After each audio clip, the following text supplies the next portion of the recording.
Hey Ice Fam, I thought that I would have to wait to listen to Everything Is Love by the Carters, aka Beyoncé and Jay-Z, but no, they dropped the album on Spotify and iTunes first thing Monday morning, and so of course I spent my coins and listened to the whole thing, and so I'm going to give you my review. So let's get into this.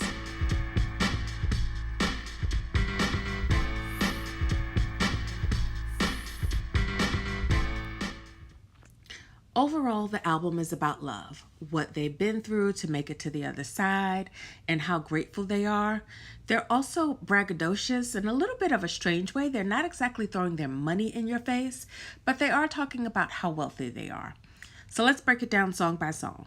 If you didn't know by now, Beyonce and Jay-Z released Ape Shit over the weekend. So just in case you spent your weekend in a cave, well, they dropped this song and video and had the world going, well, pretty much ape shit. The video was stunning. It was shot in the Louvre. Side note, what kind of baller do you have to be to shut down the Louvre so you can make a video? But anyway, Ape Shit was written by Quavo from the Migos, Pharrell Williams, Offset, also from the Migos, Beyonce and Jay-Z. And it does have that Migos feel and beat and flow. And when I first heard it, I kind of thought it was a Migos song. In the song, Beat tells you to put some respect with a K on her check. And of course, she's worth every dime. If you are paying for Beyonce to come and perform, pay the woman because she's worth it. She will put on a show. She also shares this kind of peek into her down to earth side when she's talking about he likes to roll the weed and he wants to give me that vitamin D, talking about sex. I see you, B. I see you. And Jay gives his shout out to Colin Kaepernick, confirming what we already knew. There was all talk kind of back in January that they were trying to get Jay-Z to do the Super Bowl halftime show. And in this song, he says, "You need me, I don't need you. Every night we're in the end zone. Tell the NFL we're in stadiums too." So he's really just saying, no, you don't need me. I don't need you, rather. You needed me. And no. And in the video, which I'm not going to post in here, he actually has some people kind of kneeling to show that is exactly what he's talking about. Other lyrics that are shade, no shade. In verse 3, Beyonce says, I don't give a damn about the fame, G8 planes, Alexander Wang. She's a thought that you claim, can't be topping my reign. You tell me who you think this is shade that she's throwing. Shade, no shade that she's throwing. I do think she's throwing shade, but you let me know what you think down in the comments. Summer is the actual first song on the album. Nice melodic reggae flair, nothing revolutionary, but it's a nice love song. Ape Shit is track 2. We already talked about that. And Boss is track 3. So Boss is, of course, about being a boss. And Jay-Z talks about, you're broke if everybody around you is broke and you're the only one that has money.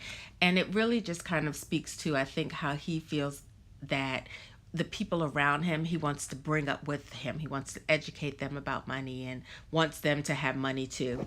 My favorite line is when Bey says that her great-great-grandchildren are already rich. And that's a lot of brown children on the Forbes list.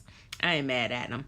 The lesson I learned, though, is don't entertain trivial shit. Just be focused on your goal and how you're going to achieve and be great in this life. So track 4 is called Nice. And the thing about Nice was a big fuck you to Tomi Lahren.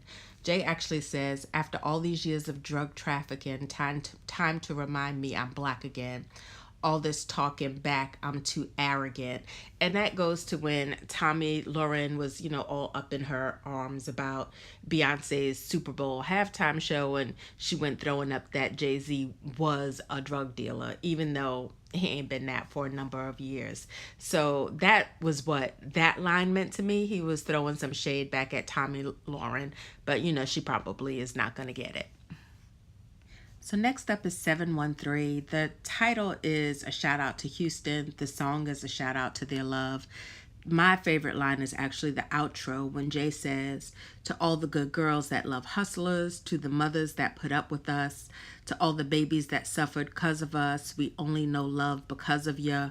America is a motherfucker to lock us up, shoot our self-esteem down. We don't deserve true love. Black queen, you rescue us, you rescue us, you rescue us. And that's just a shout out to me, to Black Girl Magic. The sixth song on the album is called Friends. And basically it is, our crew is tight. We don't need no new friends. Sorry, Tiffany Haddish. But this is also the song where Jay explains why he didn't go to Kanye and Kim's weddings. And the lyrics are, I ain't going to nobody's nothing when me and my wife beefing.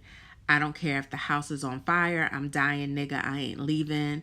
He also says, if y'all don't understand, then we ain't meant to be friends. And I guess Kanye knew what they were going through, because Kanye said something along the lines of, I knew you were going through something, but you know, with family, and you go to family's wedding. But I guess Jay was, you know, they were in the middle. Jay and Beyonce were in the middle of kind of what was going on with them. And he didn't want to take that chance. And I'm sure they didn't want to go to a wedding if they were in the middle of kind of working out what was going on between them. But that's, to me, where his explanation was on why he didn't go to Kim and Kanye's wedding. The seventh song is Heard About Us. The title of the song is self-explanatory. It's about them being on top. And of course, you've heard about them unless you have truly been living under a rock or in a cave. The eighth song is called Black Effect, and to me, that is the most powerful song on the album. And it's about love, really, but also the love right now that we need most is humanity. The song is about the love of Blackness in a world that loves Black culture, but not necessarily Black people. I did notice a little dig to the rapper Cameron when Jay says, I'm living the no sock life despite you. And long story, you have to look it up because I'm not going to get into it. But Cameron clowned Jay-Z for wearing sandals in his song, You Gotta Love It, a long time ago. So to me, that was just a little dig at Cameron, and I thought it was funny. Only people that really know about that old school beef are going to get it. So finally, the ninth song is called Love Happy. And on this song, Beyonce confirms that, you know, they broke up and they actually got remarried. And, you know, Jay had to work to get her back. And he says, y'all can make up with the bag, but I had to change the weather, move the whole family west, but it's whatever. So that's, I guess, when they moved to California, change of scenery, change of everything to kind of, you know, reset their marriage. And then he says, in glass houses still throwing stones, Hova Bezos watch the throne. And I don't know if that was a subtle dig to Kanye, because, you know, Jay and Kanye had that Watch the Throne album. And then Kanye does call himself Yeezus. But y'all tell me what y'all think. I kind of just thought it was about, you know, him and Beyonce, and that is the throne right there. That's the family, and that's the most important thing. But y'all tell me what y'all think in the comments below.